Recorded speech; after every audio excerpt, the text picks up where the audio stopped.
La roi de Dieu, écoute ça, elle Merarephet. Merarephet, ou Merarofet, on s'en fout. Merarephet.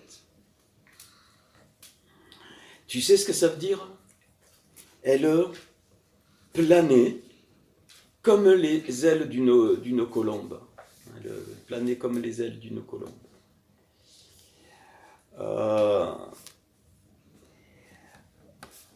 Et on peut traduire aussi ce mot par couver, comme une poule qui couve. Hein, elle met les œufs sous ses ailes sur la surface des eaux. Je te donne ça parce que ça, je connais ce phénomène depuis un moment. C'est du vécu, et je ne sais pas si ça va passer. Et plus, ça veut dire quoi? Que l'Esprit de Dieu, alors c'est une très belle image, l'eau représente la Torah dans un réceptacle, dans un kéli. D'ailleurs, le mot kéli, il est très très beau. Le mot kéli, c'est kof, c'est Kohen, donc sacrificateur. Donc Apocalypse, le Seigneur, il a dit qu'on serait tous des Kohen, des Kohen Gadol, des Kohen, des Kohen Gadol, des grands souverains sacrificateurs. Le Lamed, le mot Kéli, hein, c'est ça. Le Lamed, c'est Lévi, donc de la tribu des Lévites, c'est-à-dire mon cœur. Et le Yud, c'est Israël. Et donc les premières lettres de ces trois mots te donnent Kéli, réceptacle. Et ça ne changera pas.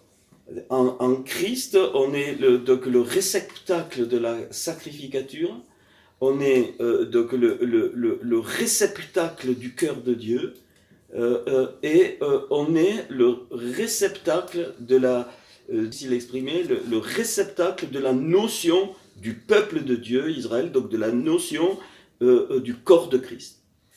La Torah, donc l'eau, remplit ce réceptacle. Donc quand on est ce réceptacle et qu'on se nourrit de la Torah révélée par le Seigneur, enfin et quand je parle de la Torah, il y a tout dedans. C'est-à-dire la louange, la prière, tout. Pour moi, le mot Torah, il englobe tout. C'est pas que l'étude particulière de la Torah. Donc c'est-à-dire la Torah, c'est la vie écrite, et notre vie, elle devient la vie vivante de la Torah. Donc tout se concrétise. Mais d'abord, la Torah, c'est ce qui est écrit, ce qui reste, et c'est pour ça que les Juifs, ils ont la Torah écrite et le Pshat, c'est-à-dire la Torah orale qui se sont transmis depuis Moïse, depuis que... d'accord. Et c'est pour ça que Paul, il nous dit qu'on devient des lettres lues. Donc le vrai réceptacle. On devient des vrais réceptacles. Alors j'en retoucherai peut-être 2 mots vendredi, mais vendredi j'ai à cœur quelque chose de fort qui va dans le sens de la reconstruction, mais on ne va pas encore aborder les portes, je crois. Mais ça ne fait rien, s'il faut les aborder, on les abordera. Donc le Kéli, ça veut dire donc réceptacle. C'est magnifique. Hein. Donc le Kof, hein, donc voilà. Ce qui m'est venu... Hein, donc l'Esprit de Dieu planait sur les eaux. J'ai dit, mais Seigneur, mais il n'est pas écrit que l'Esprit de Dieu a soufflé dans les eaux et l'Esprit de Dieu est rentré dans l'eau. Il couvait, il était dessus. Quand on est baptisé de l'Esprit, et le souffle de Dieu rentre dans notre roi sans problème. Et j'ai dit, mais pourquoi il y a le mot Merarephet, le Merarephet, donc pourquoi? Puisque j'étais quasiment convaincu que, ben voilà, tu es, hein, c'est dedans, ça devrait être dedans. Et là, alors je vais envoyer la chose, c'est que plus on y va, l'étincelle qui est descendue du Seigneur, qui elle est hein, l'étincelle qui est descendue du Seigneur, donc qui est dans notre corps, donc elle a pris un corps, donc tu as ton corps, j'ai mon corps, elle a pris un corps, et déjà quand tu es né de nouveau, ça veut dire que une partie, donc parce que tu étais vivante, donc la nefesh elle est vivante, donc la roua elle est éteinte, quand tu es né de nouveau, la roue, elle s'est enflammée, donc tu as découvert, d'accord. Et après, quand tu avances, la neshama se développe, parce que c'est là qu'il y a les choses de Dieu. Dans la neshama, il y a toutes les choses qui te donnent l'intuition de Dieu, de la prière, quand tu sens de louer, quand tu sens de chanter, quand tu sens d'étudier la Torah, d'obéir, ainsi de suite.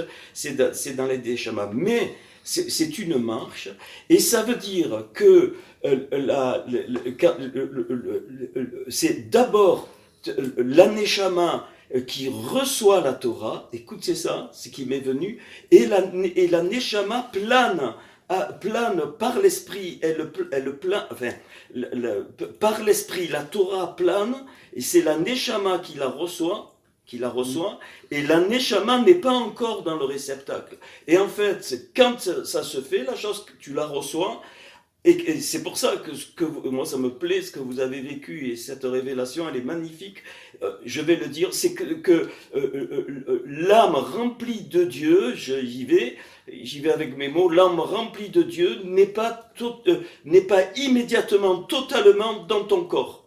Ça s'est éclairé d'un coup. Au fur et à mesure, elle pénètre, et elle possède ton corps de plus en plus, de plus en plus, de plus en plus. C'est une progression. Et ça, c'est magnifique, et c'est pour ça que plus il y a un homme qui est rempli une femme qui est remplie, qui vit ça, et c'est pour ça, c'est quelque chose qui se remplit, qui reste pas au même état, et tu rayonnes. Et le mot peau, c'est comme le mot lumière. Le mot lumière, c'est or, aleph, vav, ringe, et le mot peau, c'est or aussi, mais il y a une lettre qui change, c'est la première qui est le ain. Mais c'est le même mot, or. Pourquoi ? Parce que la peau, elle rayonne. Tu vois le rayonnement de quelqu'un avec sa peau, même dans le monde physique. Là, il y a des gens qui émanent quelque chose, c'est par la peau, tu vois. Moïse, il rayonnait avec sa peau. Le Seigneur, il rayonnait avec sa peau.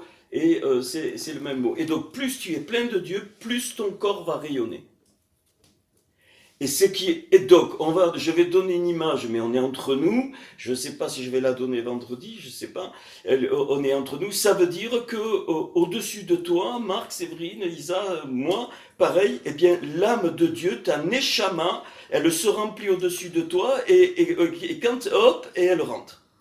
Et pas tout de suite, c'est une progression. Ça explique que tu reçois, parce que tu entends tout ça, tac, c'est là, mais que souvent vous dites, j'ai besoin de digérer, et ça descend. Et ce que tu as vécu, c'est magnifique, ça me confirme la chose. Et bien maintenant que c'est en toi, et bien même sans parler, certains vont être dérangés, d'autres vont être bénis, l'autre il a tremblé, Amen. Et c'est pour ça qu'il y a Mera Refet, Isa. C'est-à-dire, il aurait pu dire, l'Esprit de Dieu a pris l'eau, il a pénétré l'eau, non, il couvait au-dessus, il couvait, donc il planait. Et la Torah, donc le signe de la Torah, c'est l'eau, et le fond des mers, le réceptacle, c'est le Kéli, c'est nous. Donc l'âme remplie de la Torah, eh bien, elle n'est pas immédiatement dans le réceptacle. Elle progresse au fur et à mesure, et ça descend, le progresse, et ça descend en nous. Et en fait, on devient ainsi, comme il dit Paul, une lettre lue. C'est à ce moment-là que la Torah écrite, elle ne reste plus dans l'intellect, elle ne reste plus dans l'écrit, elle devient vivante en nous littéralement, comme l'eau, comme l'eau, elle est vivante. Alors, dans cette dimension, Marc, mais alors, ton petit témoignage et trucs, ça m'a... je ne voulais pas le dire encore, mais là, ça m'a déclenché pour le dire, c'est fait. Et ça, il faut que tout le monde, mais en particulier, alors je ne sais pas comment on va le transmettre, en particulier un apôtre et un prophète doivent vivre cette dimension pour être un vrai réceptacle du don. Sinon, il y a le danger de retourner dans les choses qu'on a connues si on ne comprend pas cette dimension. Ça explique que le Paul dans Éphésiens, quand il dit qu'il veut qu'on soit rempli de toute la plénitude de Dieu. Et notre réceptacle, il n'est pas figé. C'est-à-dire que quand il est rempli, hein, ce que le Seigneur m'a montré, eh bien c'est le Seigneur, il y a un verset dans l'Écriture qui dit déplace les bornes, et de suite après ne déplace pas les bornes. Et ça correspond à ça, ça aussi c'est tout récent, c'est magnifique. J'ai pas eu le temps de voir comment on dit les bornes dans, mais bon, ça m'est venu, donc je fais confiance. C'est qu'il y a un moment donné, ben, les bornes, tu les déplaces pas parce que es en train, c'est en train de se remplir, c'est en train de devenir vivant en toi, ça descend, ainsi de suite, tout. Et quand on redit, je redis, hein, même si je me répète, hein, quand on dit Torah, c'est tout. Hein, c'est l'étude de la Torah, l'étude de la parole, la prière, tu mets de la louange, des actions, tu bénis des orphelins, tu sors des gens de la mouise, c'est fait partie de la Torah. C'est peu plus la Torah étude, mais c'est la Torah que tu mets en pratique. Quand je dis, c'est exactement tout ça. Et à un moment donné, et c'est ça la vraie marche, et à un moment donné, quand le Seigneur sait, eh bien, tu élargis les bornes, c'est lui qui le fait, ton réceptacle devient plus grand, et hop, ok. Pas pour nous, tout ça c'est pour donner. Et c'est en particulier pour ce que Dieu m'a montré, pour ceux qu'il a appelés à être des dons pour le corps. On doit être des Kéli, hein, donc des Cohen, le cœur de Dieu, et donc l'Israël, comme on l'a dit tout à l'heure, c'est-à-dire, ben voilà, on est donné, c'est le propre du souverain sacrificateur, on est sensible au cœur de Dieu, et on a la notion du corps, c'est-à-dire Israël, on est donné donc, au corps. Et ça, en particulier pour les deux ministères, c'est pas un truc d'élite, c'est comme ça, c'est différent. Les deux ministères, apôtres et prophètes, doivent être dans cette dimension. Pourquoi ? Parce que le Seigneur, il rend la Torah vivante, et on ne peut pas rester sur des choses qui datent depuis des années, non pas qu'elles n'étaient pas bonnes, mais parce que les temps changent, les choses changent, et c'est le Seigneur qui renouvelle l'eau de la Torah pour le moment adapté. Et ça, c'est pour moi un vrai ministère. Et ce que j'aimerais, c'est que ceux qui ont qui seront reconnus par le corps, enfin reconnus, où le corps va discerner un apôtre, un prophète, un pasteur, un docteur, peu importe, il faut qu'ils reçoivent cet enseignement. Alors peut-être c'est un peu tôt pour le moment, mais il faut qu'ils reçoivent ça. C'est pas le fait de lire la Bible, de préparer un message et de donner le message. On n'est pas dans cette dimension. On ne peut pas être dans cette dimension. Par contre, oui, que tu as envie de lire, tu fais, machin, comme je fais, ça c'est normal. Mais c'est pas dans la dimension de dire je vais préparer un message parce que je suis ministère et parce que je dois donner. Ça, il faut que ça sorte de nous. Non, non, non. Hein, il y aura même des moments où il n'y aura pas de message. Marc, regarde, le peu que tu m'as raconté, ta présence, paf, les choses se passent. Voilà. Alors là, ça m'a parlé. Je te dis, j'étais pas prêt à dire ça ce soir, mais je le fais parce que tu m'as déclenché. Donc, ce que tu as dit, ça m'a déclenché. Et ça va dans le sens de la reconstruction. Et parmi les 5 appels, les 5 ministères, eh bien, l'apôtre et le prophète doivent vivre cette dimension particulière. Alors, on verra ça. C'est ok. Donc, il y a cette notion que, en fait, notre âme, je vais donner cette image, la Neshama, elle est au-dessus de nous, et la Neshama remplie de Dieu, de la Torah, eh bien, elle rentre petit à petit à nous, et elle est toujours, mais elle est à l'extérieur, elle est au-dessus, elle plane au-dessus de nous, elle nous suit, mais elle plane. C'est ce que le Seigneur m'a montré. Voilà, c'est qu'une image, évidemment. Okay. Mais ça, voilà. Par contre, notre nefesh, elle est en nous, elle est dans le sang, la nefesh, hein, ça on l'avait vu. Hein. Et la roire, quand on a été baptisé du Saint-Esprit, la roire, eh bien, elle vit en nous, hein, c'est le souffle de Dieu. Ce que le Seigneur est en train de faire, le Seigneur, il est en train de restaurer donc son corps dans les 7 dimensions du corps qu'il a toujours voulu.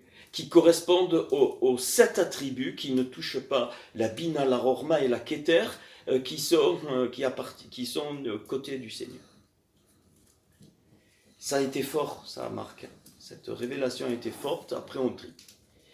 Et les 7 églises de l'Apocalypse, dont le Seigneur parle, que celui qui a des oreilles pour entendre, c'est exactement ça, correspondent aux 7 attributs, 7 fois, mais pour la communauté.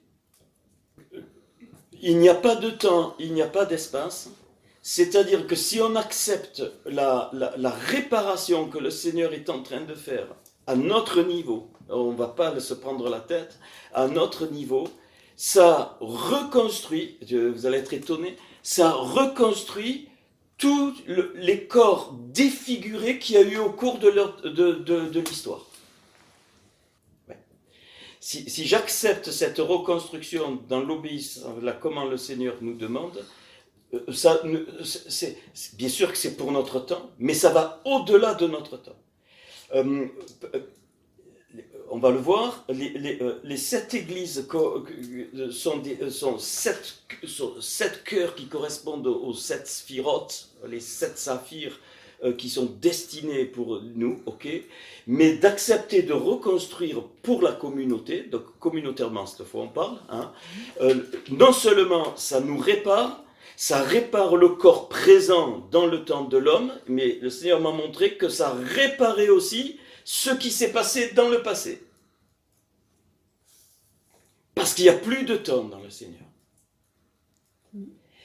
Et en fait, alors ça va peut-être mieux vous parler, quand on fait une teshuva personnelle, c'est-à-dire que on a, je vais prendre un exemple tout mais bête, mais c'est pas dans cette dimension, mais il faut le prendre l'exemple, ça va éclairer. Personnellement, je fais une bêtise devant le Seigneur, je regrette vraiment, je fais teshuva, d'accord, hein, donc je fais teshuva, c'est-à-dire donc le Seigneur, hop, il me répare.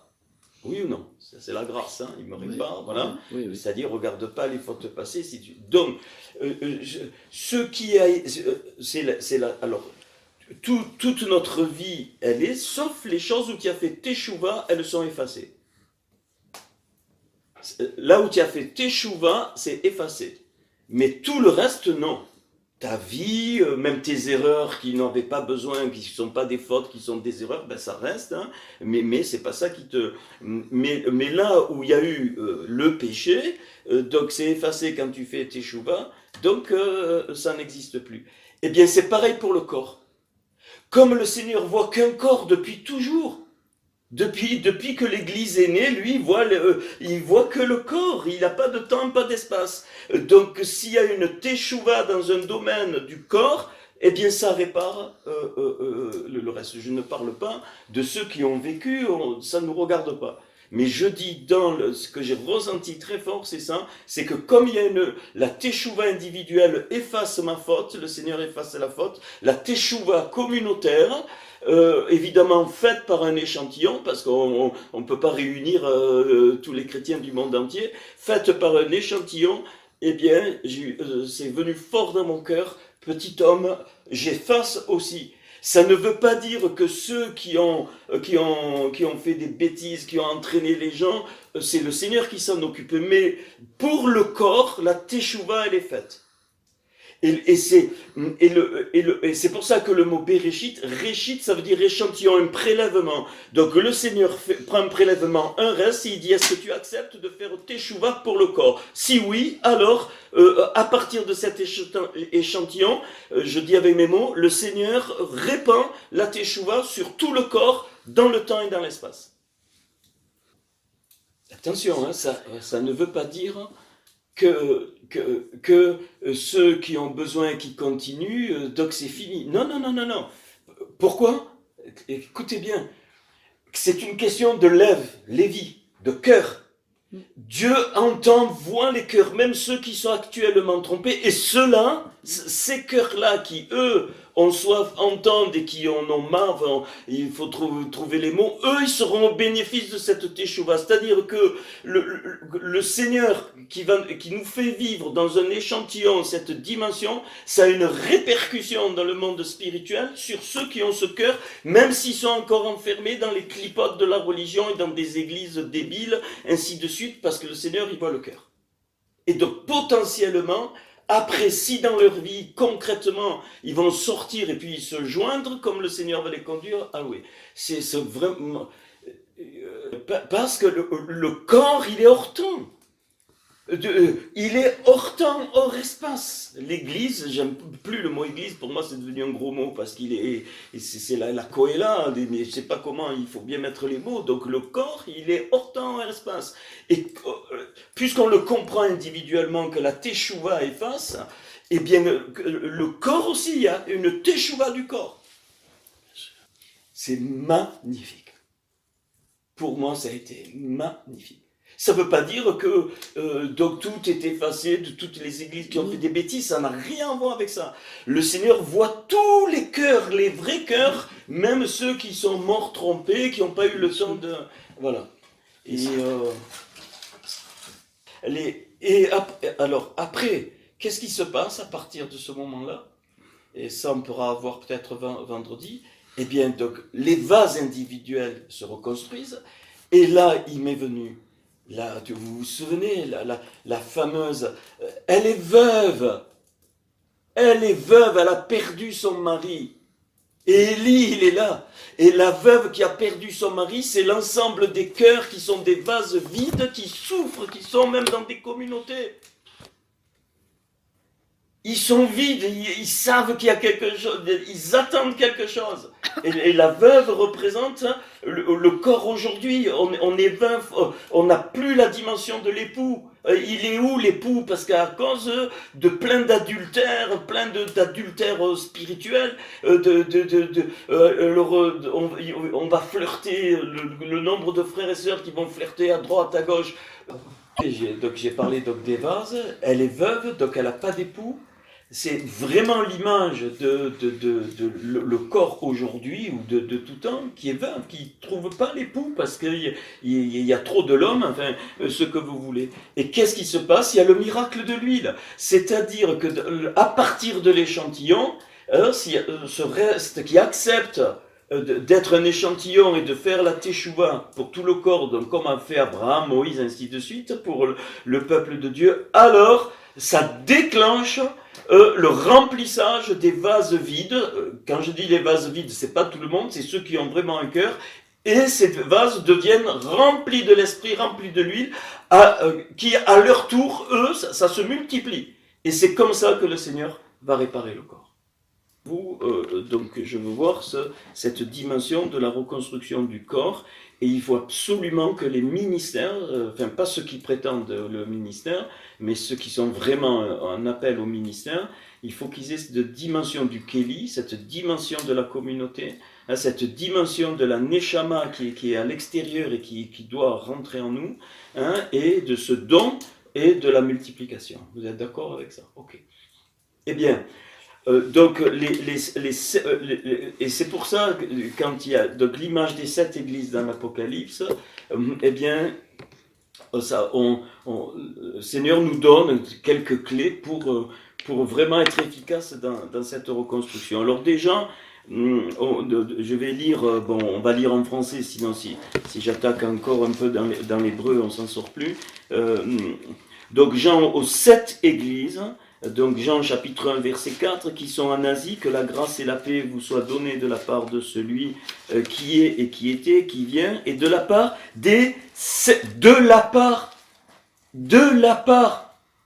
je relis, de la part de celui qui est, j'ai juste eu le temps d'aller vérifier dans l'hébreu, c'est bon, de celui qui est, qui était, donc ça c'est notre Seigneur et qui vient, et de la part des 7 esprits qui sont au trône de Dieu. Et donc les anges qui sont sur les églises sont des malars, sont des autorités que Dieu a placées, Mais c'est dans le monde spirituel, hein, on est dans le monde là vraiment spirituel, oublié, hein, et donc ça répercute ici-bas, hein, on n'est pas du tout dans le monde telle église, oubliez ça, hein, c'est le corps spirituel du Seigneur, donc on est dans cette dimension. Et les ministères vont œuvrer, les vrais ministères doivent œuvrer dans cette dimension. Donc les 7 esprits, eh bien c'est les 7 autorités qui sont sur les sphirotes, les 7 sphirotes, donc les 7 qui ne sont pas la Bina, la Rochma et la Keter, donc il en reste 7. Et effectivement, la Keter c'est le Korissa, c'est le trône de Dieu, et sous la Keter il y a les 7 esprits de Dieu, donc on y est. Et maintenant, ça s'est éclairé d'une autre façon. J'avais eu déjà des lumières sur l'Apocalypse, mais là, ça s'est éclairé. Voilà. Et de la part de Jésus-Christ, le témoin fidèle, le premier-né des morts et le prince des rois, des princes des rois de la terre. Alors d'ailleurs, dans le Shema Israël, hein, la grosse lettre qui est le Ain et la grosse lettre qui est le Dalet, ça fait Ad, ça veut dire éternité, mais ça veut dire aussi témoin. Donc le Shema Israël, en fait, entend Israël que le témoin, ben, c'est le Mashiach, c'est notre Seigneur. Le Haïd et le Dalet, c'est le mot témoin. Mais c'est juste une petite beauté de l'écriture.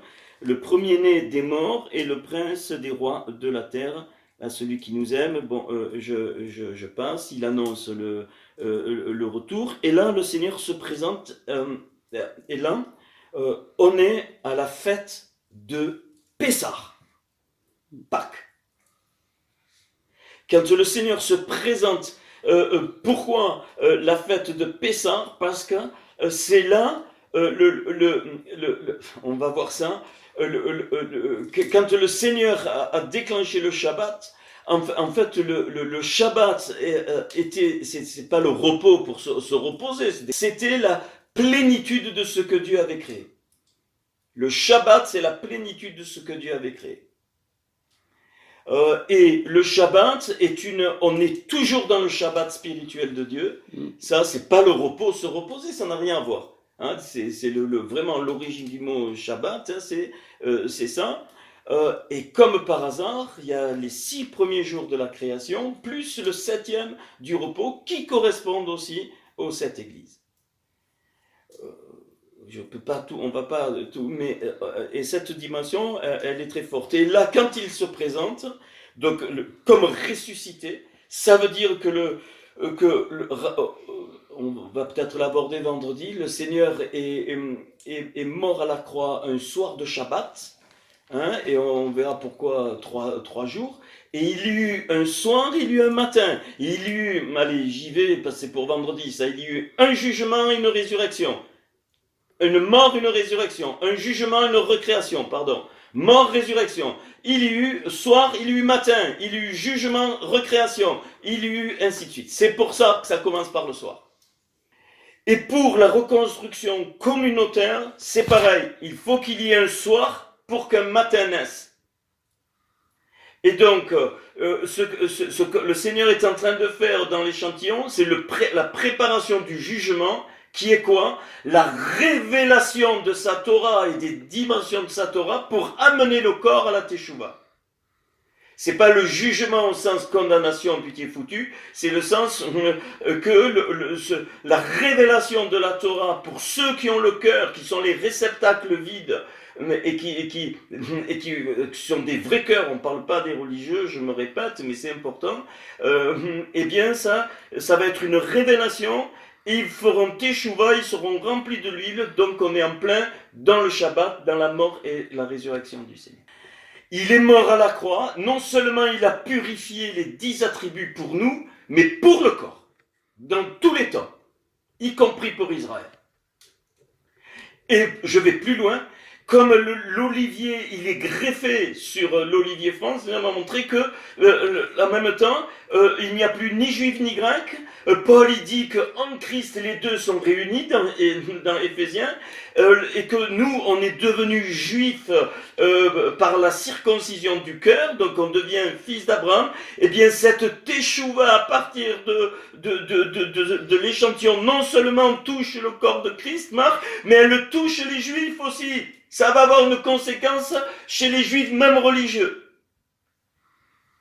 Parce que le Seigneur voit un seul peuple depuis Adam. Et ça expliquerait qu'on est sur le cœur, les juifs, moi en particulier, hein, tu vas aller vers les juifs et vers les enfants.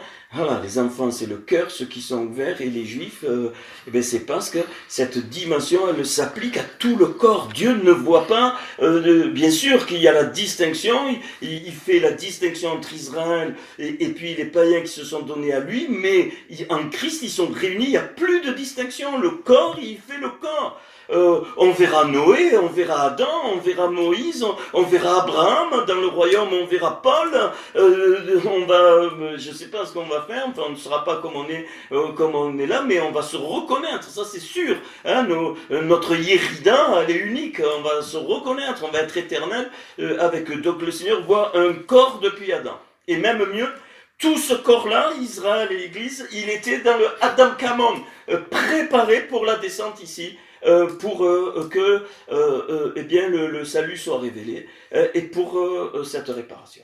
Les Juifs ont donné un prémisse avant que le Seigneur vienne. Le Seigneur est venu, ça a bien commencé avec c'est le coup de la tête et puis la dégénérescence de 2000 années de christianisme horrible nimrodien. Et ce message du Seigneur à l'Apocalypse, donc il se révèle là. Hein, c'est la fête de Pessah, elle a trois fêtes, hein. Vous le savez ça, hein, c'est l'agneau, il y a des trucs forts, la gerbe des prémices et les pains à levain, c'est trois petites fêtes mais elles sont regroupées et là on est en plein dans la fête de Pessah quand le Seigneur se présente ici. Et qu'est-ce qu'il se présente? Il se présente avec un corps, il montre un corps et c'est le corps des 10 attributs. Je ne vais pas le refaire, vous les allez lire, ses yeux sont comme une flamme de feu, ses jambes, ainsi de suite. Il se présente, voilà. Il est en train de dire que les attributs touchent le corps et qu'il y en a 7 qui nous sont, le Seigneur nous confie de les réparer, évidemment, avec sa conduite à lui. Et c'est pour ça qu'il y a 7 églises.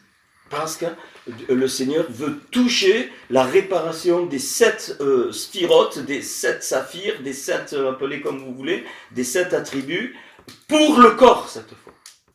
Voilà, le mystère, le verset 20, là on a approché un peu ce mystère des 7 étoiles que tu as vu dans ma main droite.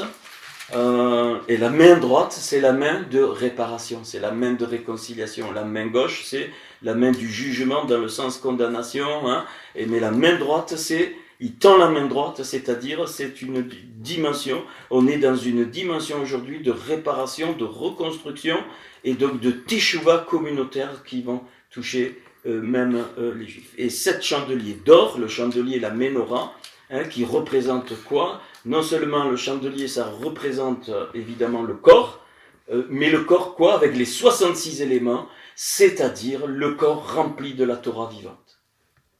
Il le dit clairement, les 7 chandeliers sont les 7 églises, donc c'est clair, mais avec les 66 éléments qui le construisent, comme il est dit dans Exode, avec les tiges, les calices et les pommes, hein, on avait vu une fois, on a au total 66 éléments, donc c'est vraiment, et je crois qu'on est dans, vraiment, je savais pas, hein, mais depuis, ça devient de plus en plus fort en moi que vraiment, le Seigneur va revenir effectivement. Moi, je m'y attendais, mais c'est pas possible de vivre ces dimensions-là. Je crois que le Seigneur revient. Et donc, hâter le retour du Seigneur, eh bien, c'est aussi dire, oui Seigneur, j'ai compris, j'ai capté, j'accepte d'être participant entier à cette teshuva communautaire. Et alors, on hâte la venue du Seigneur. Bien sûr, nul ne connaît ni l'heure ni le jour, parce que Dieu est Dieu. Voilà, on doit avoir les yeux ouverts et en plus Alors on va pas, je crois qu'on va pas faire ce soir, mais eh bien, la première église que le Seigneur mentionne, donc la première sphirote qui doit être reconstruite communautairement, c'est la Yesod, le fondement, la sphirote de la Yesod, du fondement, qui était quoi? Dans l'histoire, c'était l'église primitive, qui avait vraiment le fondement, donc la sphirote Yesod, et qui est mentionnée par l'église d'Éphèse, qu'on connaît tous, hein. Voilà, donc alors pareil, hein, c'est-à-dire on ne va pas aller en Éphèse, non, on a compris, c'est dans le monde spirituel. Et cette église, l'église d'Éphèse, c'est la dimension, l'église d'Éphèse, donc la sphirote du Yesod, c'est la dimension de l'amour de la croix, donc l'amour de la vérité. Cette église, elle avait le fondement Christ, le seul fondement Christ. Pourquoi? Parce qu'ils avaient la révélation du sacrifice de la croix, comme on l'a vu. Et ça, il faudra le donner pour que les réceptacles puissent se remplir. Il faut absolument redonner le vrai message de la croix. La croix, c'est pas viens à la croix et tu es guéri. Non, viens mourir avec le Seigneur. Pas pareil. Et donc la reconstruction de cette sphira, ici, cette église d'Éphèse, donc me parle de la reconstruction du vrai ahava, du vrai amour, qui va forcément avec le émet, c'est-à-dire la vérité. Donc cet amour-là, eh bien, il peut faire mal, ainsi de suite, mais c'est absolument nécessaire. De revenir au vrai fondement et donc de retrouver la vraie prédication de la croix. Il dit, voici ce que dit celui qui tient les 7 étoiles dans sa main droite. Donc qu'est-ce que ça veut dire? Ça veut dire que cette église qui a été physiquement vivante et qui spirituellement est toujours vivante, parce que tout est éternel, elle est là, cette église, elle existe, mais elle a besoin d'être réparée. Ça veut dire que Christ était au centre, les 7 chandeliers. Il est maître de cette église. Et elle travaille, cette église, donc elle rend concret les choses spirituelles sur la terre, parce qu'il lui dit tes œuvres, ton travail, ta persévérance, et aussi que tu ne peux supporter les méchants, c'est pas les païens, hein, c'est pas ça, c'est les contradicteurs, ceux qui s'opposent à Dieu, ceux qui ont l'esprit de l'ennemi, hein, c'est ça qu'il dit, il n'est pas en train de parler des méchants, de ceux qui ne sont pas convertis, pas du tout. Que tu as éprouvé, voilà, ceux qui se disent apôtres, c'était une église où les faux apôtres ne pouvaient pas passer, parce qu'il y avait le fondement. Et ça, on a besoin de retrouver ça. De participer, et qui ne le sont pas, tu les as trouvés menteurs, tu as de la persévérance, tu as souffert à cause de mon nom. Pareil, la notion de la souffrance permise par le Seigneur doit être reconstruite dans cette sphira, que tu ne t'es point lassé. Mais voilà. Le seul reproche, tu as abandonné ton premier amour, c'est-à-dire que peut-être avec les choses qui se sont passées, comme un couple qui était amoureux, fou amoureux, ils auraient fait l'un pour l'autre n'importe quoi, puis au cours des années, je t'aime toujours, mais bon, voilà, tu sais, on a des occupations, voilà. Et c'est ça qu'il lui reproche. Il lui reproche pas l'abandon, il lui reproche de ne plus être amoureux. Et ça, il n'y a rien à faire, il faut que ça revienne. Parce que l'un va avec l'autre. La révélation profonde de la croix et du sacrifice du Seigneur au-delà de notre petite vie, c'est-à-dire, comme on l'a vu, le sacrifice, il touche tous les mondes, il touche l'univers entier. Cette révélation, donc la mort dans la terre, enfin, être baptisé dans la mort, c'est ça, ce que le Seigneur a souffert à la croix pour chacun, nous permet d'être et de rester amoureux. Et cette église, peut-être, et voilà, elle avait perdu, elle s'était au truc, et il lui fallait à nouveau la révélation du vrai fondement. Voilà, c'est quelque chose de terrible que de plus être amoureux. Hein, je pense que vous savez, voilà. Et quand on est vraiment amoureux, la relation, elle est dans les deux sens. C'est-à-dire, on connaît les profondeurs de celui qu'on aime et on connaît les profondeurs de celle qu'on aime. Et il y a un échange tel que les deux quasiment se confondent. C'est le propre de l'époux. Il se déclare comme un époux à cette Église, mais qui a perdu cette dimension de l'amour. Et donc ça, c'est une sphira communautaire qu'il faut travailler, il faut, je crois que par l'enseignement, pas par les contacts, en parlant, j'en sais rien comment les sœurs vont faire, mais si des sœurs doivent enseigner aussi, elles le font, il le faut, plus tard, enfin, mais il le faut. Moi, je vous livre simplement ce que dans mon cœur, après, il n'y a pas tout, ça c'est clair, qui pourrait prétendre. Voilà, tu hais les œuvres des Nicolaïtes, œuvres que je hais aussi. Bon, on sait à peu près ce que c'est les Nicolaïtes, hein, ils péchaient par grâce, entre guillemets, je crois. Hein. Bon, enfin, c'est pas important. Que celui qui a des oreilles entende ce que l'Esprit dit aux églises. Voilà, moi, ce que j'ai entendu. Hein. À celui qui vaincra, je donnerai, regardez ça, à manger de l'arbre de la vie. De l'arbre des vies, j'ai vérifié, c'est Etz Chaim, au pluriel. L'arbre des vies. Dans le Gan Eden, paradis, c'est Gan Eden de Dieu, dans le jardin d'Éden de Dieu. Donc la reconstruction de la dimension du sacrifice du Seigneur et dans cet amour pour que les âmes, les vases deviennent vraiment amoureux, eh bien, on retrouve la dimension que Adam avait dans le Gan Eden. Et je ne sais pas quand notre étincelle va repartir, que notre... Alors vous savez que le Seigneur, on repart quand notre mission, le Seigneur, il estime qu'elle a été accomplie sur la terre, il ne te laisse pas. Il s'en fout totalement, c'est ce qu'il m'a montré, totalement du matériel. Bien sûr, il prépare tout, il est parfait, donc c'est pour ça qu'on doit être en obéissance parfaite à lui. Mais quand ta mission est finie, il prend l'étincelle.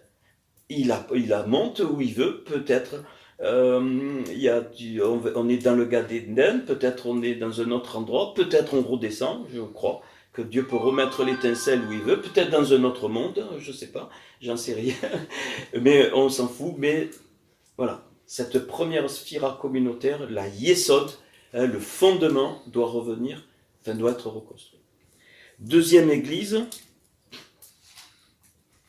alors je ne pourrais pas tout faire, hein. Mais alors la deuxième, c'est l'église de Smyrne. Alors c'est pour moi l'église de Smyrne, c'est l'église qui connaissait la vraie Emouna. Donc la fidélité, elle est marquée par la fidélité, et donc elle m'a fait penser à la Netzstar, c'est-à-dire la sphira.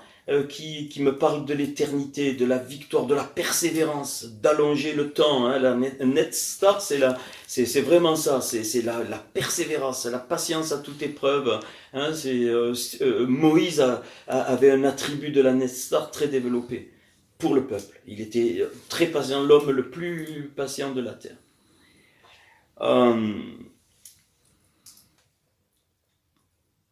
Et donc, et dans la fête de Pessah, je crois qu'elle, enfin non, je suis convaincu, alors je l'affirme, elle correspond à la gerbe des prémices, c'est-à-dire à la présentation de ce prélèvement. Elle l'accepte, elle avait accepté d'être un échantillon, c'est-à-dire de ne pas être comme les autres, parce qu'elle avait gardé la vraie Emouna, qui n'est pas la croyance, hein, on l'a vu, et que la Emouna n'est vraie que quand tu es dans l'onction que Dieu a mis sur toi, et que tu n'œuvres que dans les dimensions que Dieu t'a réservées, la Emouna le descend. Sinon, non. On n'a pas la Emouna dans tous les domaines. Alors, je connais ton affliction et ta pauvreté, bien que tu sois riche. Donc, c'était une église, une partie du corps qui connaissait l'affliction, mais qui était riche. Donc, il y avait la connaissance de la parole, ça c'est clair. Et les calomnies de la part de ceux qui se disent juifs et ne le sont pas. Donc, donc un rejet, une critique, donc ça nous aide aussi pour la suite. Mais qui sont une synagogue de Satan. Alors là, je pense qu'on est en plein, on est en plein dans la dimension qu'il y a plein de communautés qui sont devenues des synagogues de Satan. Ne crains pas ce que tu vas souffrir. Voici le diable jettera quelques-uns d'entre vous à prison, afin que vous soyez éprouvés, et vous aurez une tribulation de 10 jours. Donc une tribulation donc, de 10 jours. Sois fidèle jusqu'à la mort. Donc c'est bien l'église de la Emouna. Hein, sois fidèle jusqu'à la mort. Et voilà. Et je te donnerai la Keter d'Éraïm, la couronne de vie. C'est-à-dire que dans la reconstruction de cette sphira, ça va permettre l'ouverture à la reconstruction des parties de l'âme, des cœurs qui vont arriver.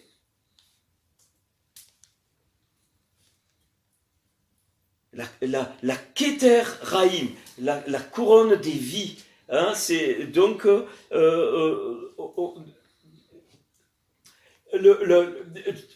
qui est-ce qui m'a dit ça? Je ne sais plus. Tu vas dans les librairies chrétiennes, il n'y a que des livres pour le bien-être, il paraît.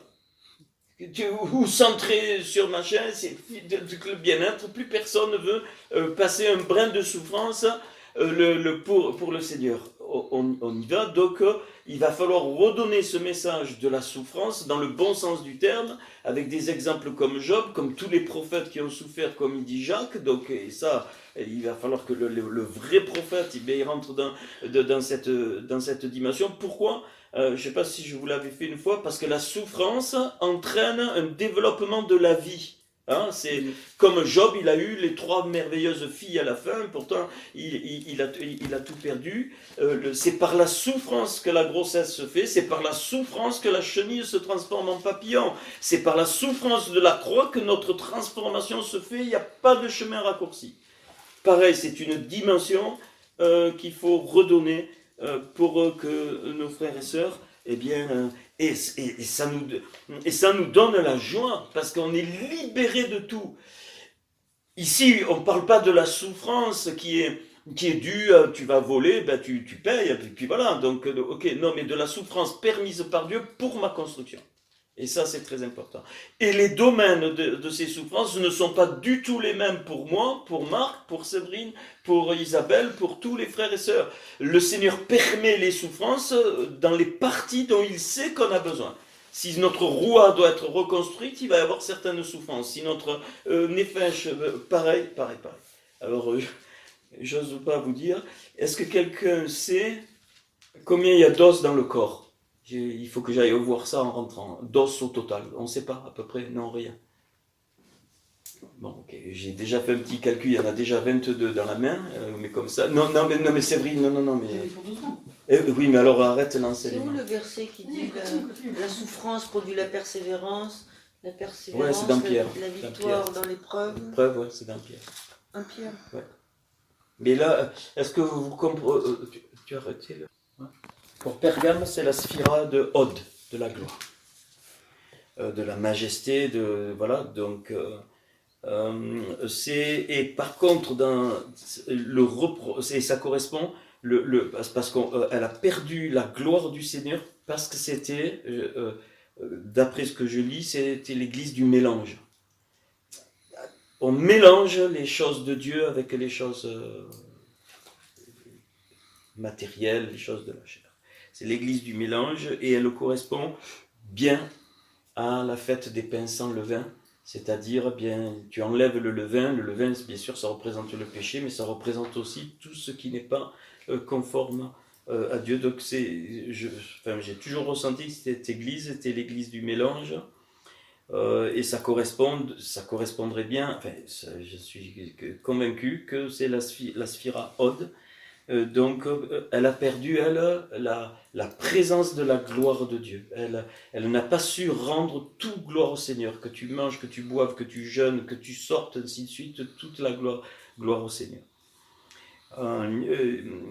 Et donc, je sais tu demeures, je sais que là est le trône de Satan. Donc, ça veut dire qu'il y avait une emprise des choses qui ne sont pas de Dieu. L'ennemi a pu pénétrer parce qu'il y avait des portes ouvertes. Et on verra dans la reconstruction des portes que les portes doivent être fermées à des choses de l'ennemi. Elles sont faites pour ça. Dans la reconstruction de la muraille. tu retiens mon nom, tu n'as pas renié ma foi même au jour d'Antipas, parce qu'il y avait certainement témoin fidèle qui a été mis à mort chez vous, là où Satan a sa demeure. Donc ça veut dire qu'il y avait des portes ouvertes. Mais j'ai quelque chose contre toi, c'est que tu as là déjà attaché à la doctrine de Balaam. Et donc c'est typique de la perte de la gloire. Balaam, c'est quoi ? C'est un prophète qui prophétisait pour un gain sordide. Et c'est ce qui se passe aujourd'hui, il paraît, dans plein d'endroits. Où on fait payer les machins, ok, voilà. Donc, mais ça va, c'est plus fort que ça. Hein, c'est cette notion de servir Dieu et d'en tirer un salaire. Ça, il faut que ça finisse. Il faut que ça finisse. Le ministère à temps plein n'existe pas dans l'Écriture.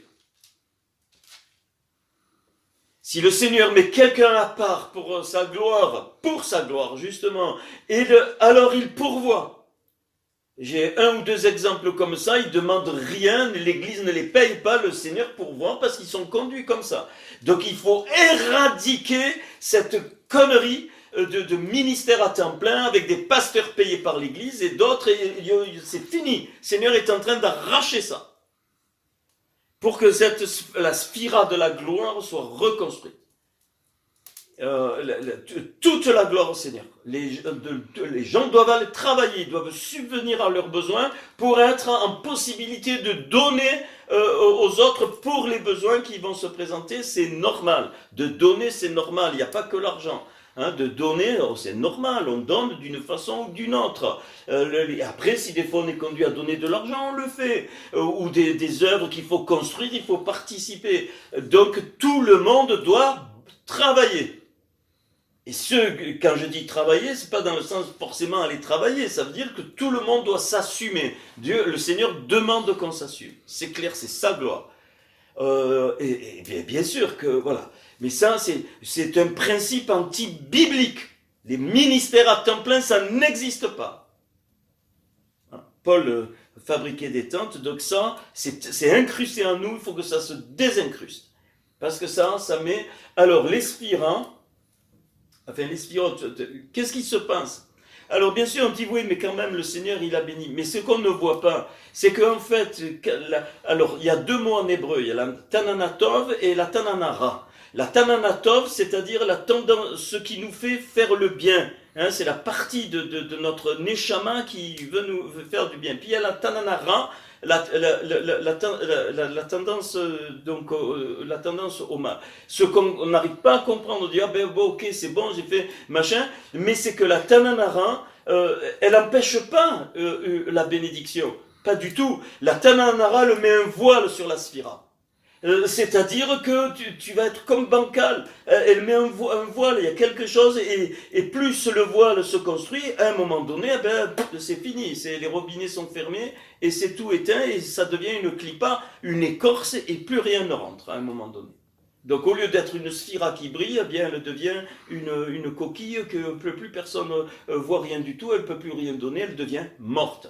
C'est très très important de rentrer dans ça c'est la mise en pratique, dans cette dimension du corps. On est dans le corps pour donner, et pour donner il faut recevoir, et pour recevoir il ne faut pas attendre l'autre, il faut qu'on se laisse conduire par le Seigneur. Et pourquoi ? Parce qu'il est très bon que les ministères, moi je l'ai vécu, travaillent, voient ce que c'est d'être fatigué, ainsi de suite, pour plein d'exemples. C'est exactement le même coup que le célibat.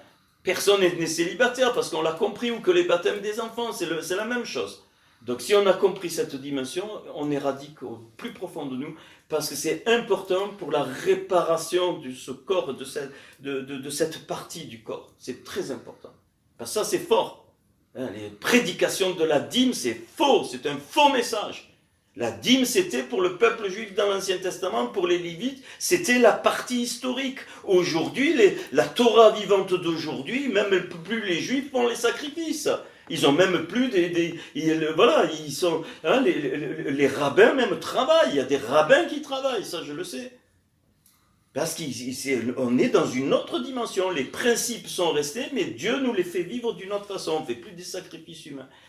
Et c'est pas pour rien que Paul, dans cette dimension-là, qu'est-ce qu'il dit? Il dit que chacun, au début de la semaine, mais enfin, c'est une façon de parler, c'est pour nous donner un principe. Mais c'est même pas là-dessus que je veux vraiment... Hein, c'est sur cette notion de la perte de la gloire, parce que la sphira, elle s'est voilée, parce que, voilà, on profite du corps. Voilà. Cette église du mélange, eh bien, le principe du monde profite de l'autre. Et ça, il faut dégager ça. Et c'est pas une question qu'on manque de grâce ou pas du tout. Sinon, on n'arrivera pas. Hein. Ça, c'est sûr que... enfin, on n'arrivera pas. C'est pas nous qu'on reconstruit, mais le Seigneur, il a besoin d'éléments, il a besoin d'un échantillon. Voilà. De même, toi, tu as des gens pareillement attachés à la doctrine, c'est-à-dire qui utilisent l'évangile pour un gain. Repens-toi, donc fais tes chouvins. Sinon, je viendrai à toi, je les combattrai avec l'épée de ma bouche, et je les combattrai avec l'épée de ma bouche. C'est-à-dire que le Seigneur, il va venir un temps, bien-aimé, et bon, ça c'est entre nous, il va venir un temps où des choses graves vont se passer dans les communautés, parce que Dieu va faire passer l'épée. Il va y avoir des morts, comme Ananias et Saphira, de plus en plus. Voilà, et la promesse à celui qui vaincra, je donnerai la manne cachée. Là, il est beau, le mot hébreu, c'est mana.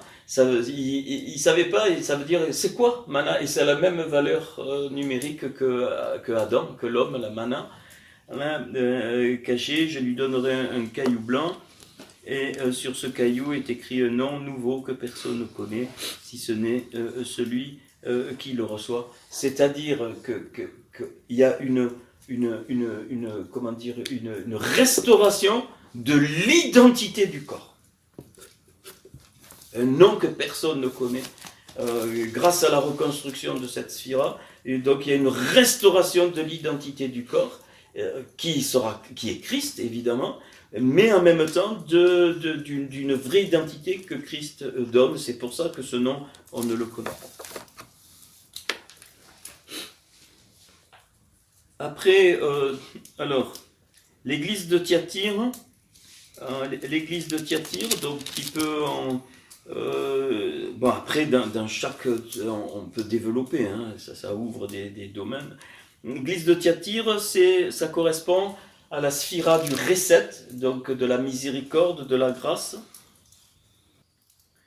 Voilà ce que dit donc le Fils de Dieu, donc là, la révélation du Ben Elohim, très important, pour que la vraie dimension de la grâce puisse être embrassée et comprise, dans le sens, comme je l'ai toujours dit, que la grâce est plus exigeante que la loi, on le sait, je me répète, mais c'est important, à savoir que bien la grâce a exigé donc le sacrifice du Seigneur, alors que la loi a exigé. Et donc cette église, en fait, pour moi, cette église, dans ce que j'ai vu, correspond à la fête de Pentecôte, et elle correspond donc, elle devait prêcher la fausse grâce. Pourquoi? Parce qu'elle laissait Jézabel enseigner. Et Jézabel, c'est typique, c'est celle, on connaît, qui n'aime pas les prophètes. Pourquoi? Parce qu'un prophète, il ne peut pas annoncer la fausse grâce. Jézabel ne supporte pas quand Dieu prononce des jugements, des razons, hein, des poids d'échange. Et donc voilà pourquoi ça correspond tout à fait. Je connais tes œuvres, ton amour, ta foi, ton fidèle service. Vous vous rendez compte, hein? Ta constance, tes dernières œuvres plus nombreuses que les premières. Donc c'était une église très très active.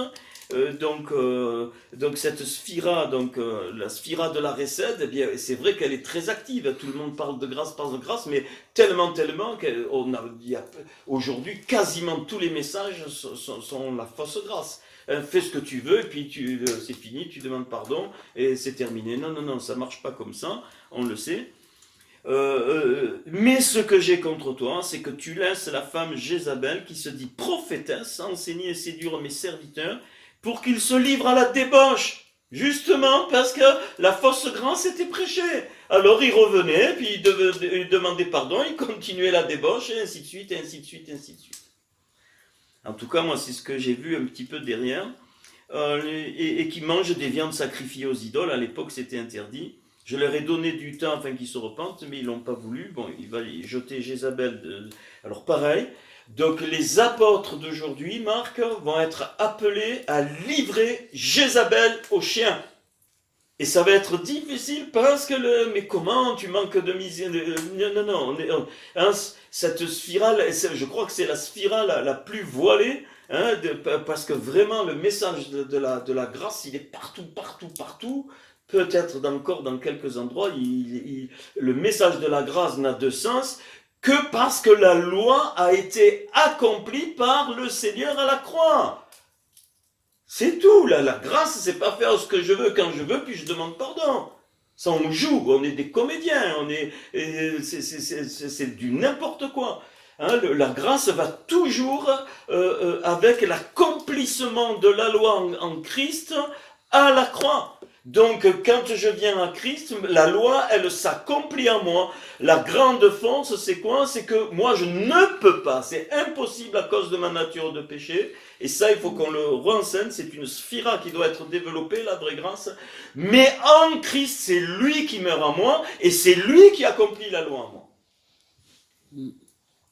Et alors, il dit, à celui qui vaincra et qui gardera jusqu'à la fin mes œuvres, je donnerai autorité sur les nations.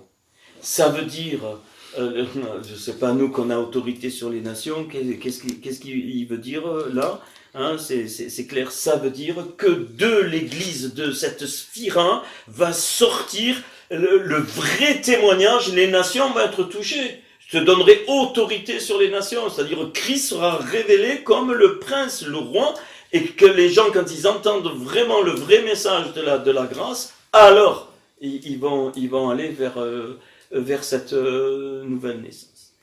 Il les pètera avec une verge de fer, comme on brise des verges d'argile, ainsi que moi-même, j'en ai reçu le pouvoir de mon Père. Et je lui donnerai l'étoile du matin. Je lui donnerai donc l'étoile du matin, c'est-à-dire, rappelez-vous, l'étoile du matin, c'est-à-dire autorité sur Shatan. Point. Je lui donnerai l'étoile du matin.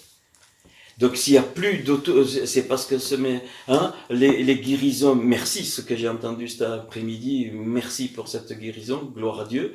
Et pour moi ce sont des signes où Dieu est en train de revenir au milieu de l'échantillon et ça va se répandre. Excusez-moi, mais il ne se passe plus rien. On ne voit plus du tout l'action de la vraie grâce, c'est-à-dire les guérisons des malades, les démons qui sont chassés, ainsi de suite, à cause de ça. Alors, l'église de Sardes, voici ce que dit celui qui a les 7 esprits de Dieu, les 7 étoiles. Je connais tes œuvres, je sais que tu passes pour être vivant, tu es mort. Alors, on est au niveau de la fête des trompettes. Pourquoi? Parce que, alors, c'est pas dans le temps tout ça, et c'est la sphira de la Gévoura, c'est-à-dire de la justice de Dieu. Ça, c'est le temps, c'est l'église qui précède les 2 églises qui vont venir pour le retour du Seigneur. Et donc il y a besoin du retour des prophètes accompagnés des apôtres qui vont trompeter. C'est la fête des chauffards pour le peuple. Et ça, il va falloir une dimension. À un moment, les vrais prophètes vont même crier, ça va déranger, et c'est là qu'il faut vraiment faire le corps. Hein, je parle des ministères pour que vraiment, ils vont proclamer la justice de Dieu, la Gévoura, parce que c'est une église qui avait perdu, quand on lit, enfin ça c'est dans mon cœur, la Kedusha. Cette église a perdu la Kedusha, elle ne savait plus dévoiler l'étincelle d'en haut. Je connais tes œuvres, je sais que tu passes pour être vivant, tu es mort. Parce que si elle avait l'étincelle d'en haut, elle ne serait pas morte, hein, ça c'est sûr. Tu es mort, ok, sois vigilant, affermis le rein, ce qui est près de mourir. Car alors c'est vraiment cette église, c'est l'église qui vraiment précède, et là il y a les prophètes qui se lèvent et qui vont être suivis immédiatement après des apôtres. Donc cette sphira est importante pour notre temps, mais enfin toute. Hein. Rappelle-toi donc comment tu as reçu et entendu la parole, garde-la et fais tes chouvins. Si tu ne veilles pas, je viendrai comme un voleur, tu ne seras pas. Donc c'est une église apparemment qui avait la connaissance de la parole, mais dans le mauvais sens du terme, hein, et parce que, eh bien, voilà, elle connaissait bien en théorie, elle connaissait toutes les choses, même les lois de Dieu, mais l'étincelle ne descendait pas, donc il n'y avait pas de Kedusha, et sans Kedusha, la Torah ne peut pas devenir vivante, c'est pas possible. Elle reste une lettre morte. Tu as cependant quelques hommes qui n'ont pas souillé leurs vêtements. Vous voyez, dans plein d'églises, il y a toujours un reste. Et c'est ce reste-là qui va être touché par la teshuva de l'échantillon. C'est ces cœurs qui attendent. Voilà. Alors, ils marcheront avec moi en vêtements blancs, justement. Les vêtements blancs, signe de la Kedusha. Signe qu'ils ont accepté l'étincelle d'en haut ou qu'ils veulent l'étincelle d'en haut. Celui qui vaincra donc sera ainsi revêtu de vêtements blancs, c'est-à-dire eh bien le blanc, je n'effacerai point son nom du livre de vie et je confesserai son nom devant mon Père et devant ses anges. C'est-à-dire ceux qui vont faire ce retour là dans cette sphira, eh bien ils auront ce vêtement blanc. C'est-à-dire le vêtement blanc, une vraie connexion par la teshuva avec le Seigneur. C'est ça que ça veut dire pour nous. Hein, le mot shit, le mot vêtement, hein, qui est donc le mot shit, c'est pas un vêtement qui te couvre comme une couverture. Hein. C'est un vêtement qui te permet d'être en connexion avec l'extérieur.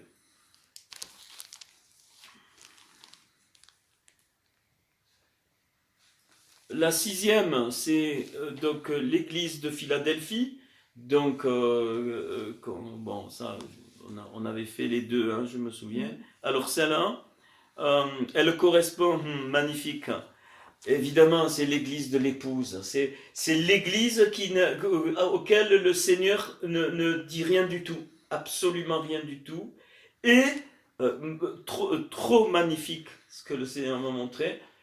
C'est la sphira de la Tiferet, la beauté, l'harmonie, et cette sphira, elle est en contact avec les 6 autres. Magnifique. Donc, c'est ce rince, là, on est dans l'échantillon de l'échantillon, c'est-à-dire l'église de Philadelphie, c'est celle qui a compris, qui va recevoir littéralement de devenir l'épouse, et ça va se communiquer aux 6 autres sphiras. C'est la seule sphira qui est en contact avec avec toutes les autres sphiras. Elle est en contact, y compris avec la Keter, elle est en contact avec la Malroute, et elle est en contact avec toutes celles qu'on vient de nommer. C'est magnifique, et c'est pour ça qu'elle n'a pas de reproche. C'est parce que ce qui est décrit là, c'est les temps messianiques, c'est les temps où le Seigneur va venir passer des temps très, très difficiles, et c'est une église qui accepte de redevenir vivante en devenant l'épouse avant même qu'il revienne. Elle accepte de perdre son nom, de ne pas avoir de nom. Il n'y a plus rien du tout dans cette église. La seule chose qu'elle fait, elle garde la parole, et elle met en pratique la parole. Donc elle garde la Torah et elle rend la Torah vivante. Magnifique. Donc c'est bien l'échantillon de l'échantillon. L'échantillon de l'échantillon qui touche les échantillons, qui après ça se renvoie dans le corps. C'est très très fort dans mon cœur. Voici, et regardez, voici ce que dit le Kiddush, le Hamet, celui qui a la clé de David, magnifique, qui ouvre et personne ne peut fermer. C'est une église qui a laissé le Seigneur dans ces temps-là, qui a laissé le Seigneur être Dieu partout. Ça ne veut pas dire qu'elle n'avait pas des combats, ça... clair, hein, puisque il lui dit, je connais tes œuvres, mais parce que peu de puissance, donc on ne doit pas chercher la puissance, mais tu as gardé ma parole, et tu n'as pas renié mon nom. j'ai mis devant toi une porte ouverte que personne ne peut fermer. Je te donne quelques-uns de ceux de la synagogue de Satan. Je parle là comme ça pour ceux qui vont écouter. Magnifique, oui, dans cette sphira va récupérer les malades de ceux des autres sphiras pour qu'ils soient réparés, qu'ils soient soignés comme un hôpital. Comme un hôpital. Parce que tu as gardé la parole de la persévérance à moi, je te garderai aussi à l'heure de la tentation. Donc on est bien là. Alors la fête qui correspond, c'est le Yom Kippour, c'est-à-dire le grand pardon chez les Juifs. Et c'est l'apparition, enfin les prophètes viennent d'apparaître avec l'église d'avant. Là, il y a les apôtres avec le Yom Kippour et les deux se collent pour réaliser l'épouse. Juste avant le prophète, lui, le ministère de prophète, il sort pour ramener à la Kedusha et l'apôtre arrive, et les deux, l'apôtre arrive, donc il ramène au Yom Kippour et les deux ensemble, ça prépare l'épouse. Et elle est déjà épouse à ce moment-là, avant même que le Seigneur vienne, c'est dans l'esprit. Voilà, je te garderai aussi donc la tentation qui va venir sur le monde, donc c'est la période, il n'y a pas de temps là, mais c'est cette notion de la préparation à l'enlèvement. Je viens bientôt, retiens ce que tu as afin que personne ne prenne ta couronne. Alors elle a une couronne, elle monte au niveau de la Kéter, celle-là. Donc elle est prête à être mariée, c'est-à-dire de rentrer dans la salle des noces. La salle des noces, elle est de l'autre côté de la Kéter, ce que le Seigneur m'a montré. La salle, quand on va rentrer dans la salle des noces, on passe de l'autre côté de la Kéter. C'est obligé.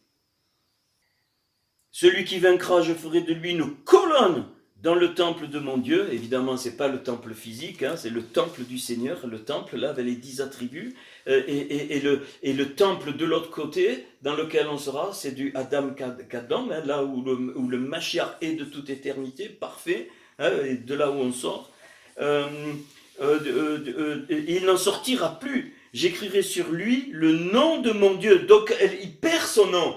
Cette église, elle perd son nom. Elle est comme l'épouse, elle perd. Son nom, c'est le Seigneur.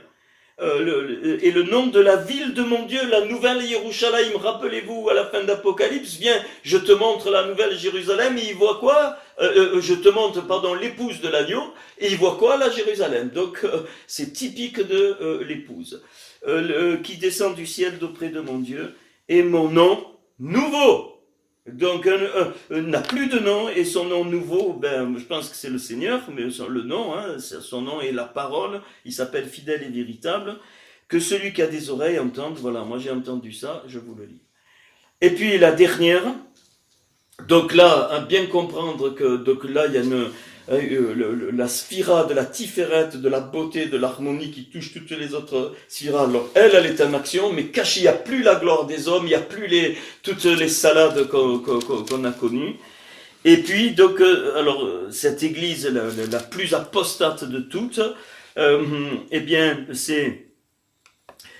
alors, évidemment, c'est l'église de Laodicée, donc qu'on connaît, et qui correspond à la sphira de la Malroute. La Malroute, pourquoi? La Malroute, c'est la partie de la sphira, c'est la sphira qui nous ouvre sur Olam Hazé, sur notre monde. Donc c'est vraiment l'église de la chair dans sa splendeur, c'est l'église de la matérialité, c'est l'église, mais vraiment qui n'a presque même plus les dimensions des choses du Seigneur. Il n'y a plus rien du Seigneur, on utilise le nom du Seigneur, mais c'est fini. Et alors, qu'est-ce qu'il lui rappelle? Il dit, voilà, l'amène, le témoin fidèle, le principe de la création de Dieu.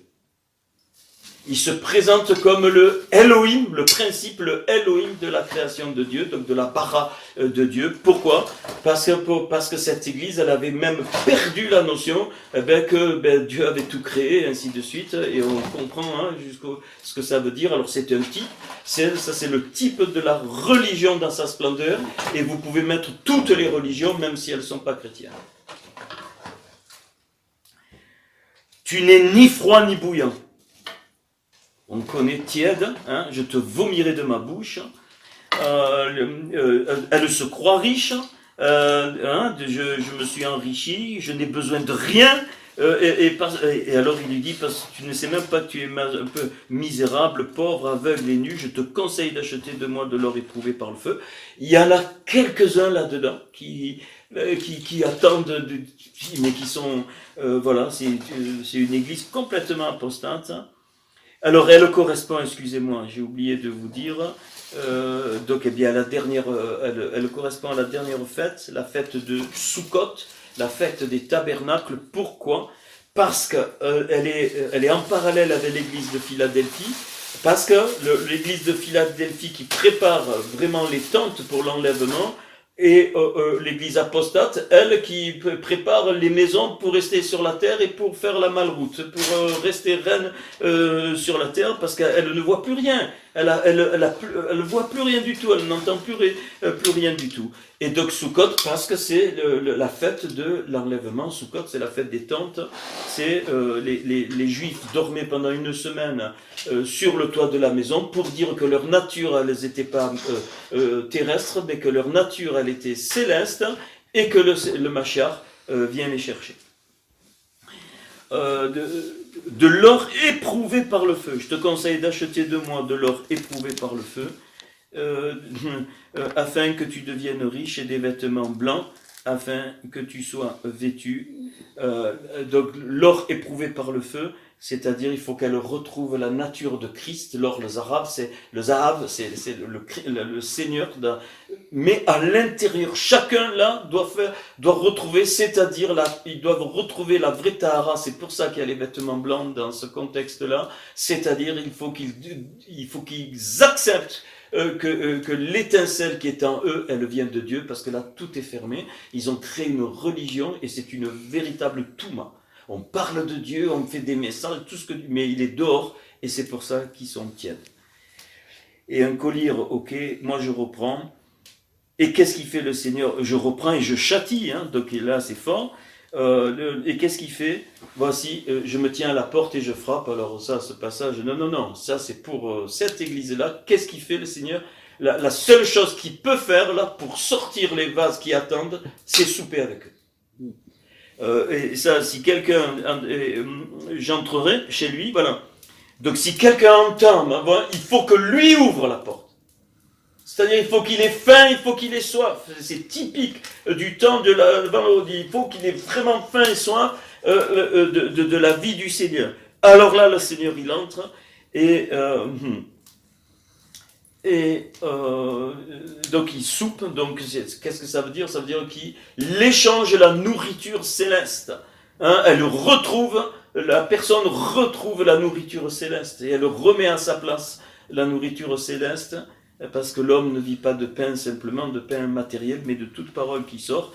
Et c'est ça la restauration de cette église. Celui qui vaincra, donc dans cette spirale-là, je le ferai asseoir avec moi sur mon trône. Ça veut dire, ça c'est les premiers seront les derniers. C'est-à-dire que ceux qui vont être récupérés du plus bas, ça ne nous appartient pas. En un instant, le Seigneur, comme le brigand à la croix, il peut les monter jusqu'au trône.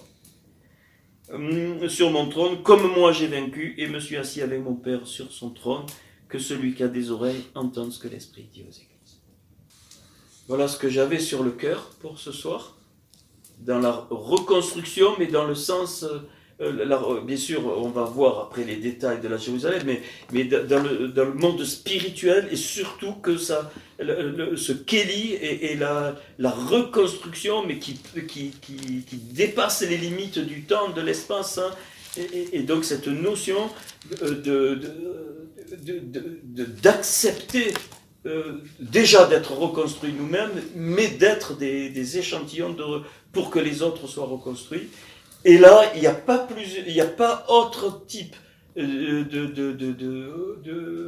d'église.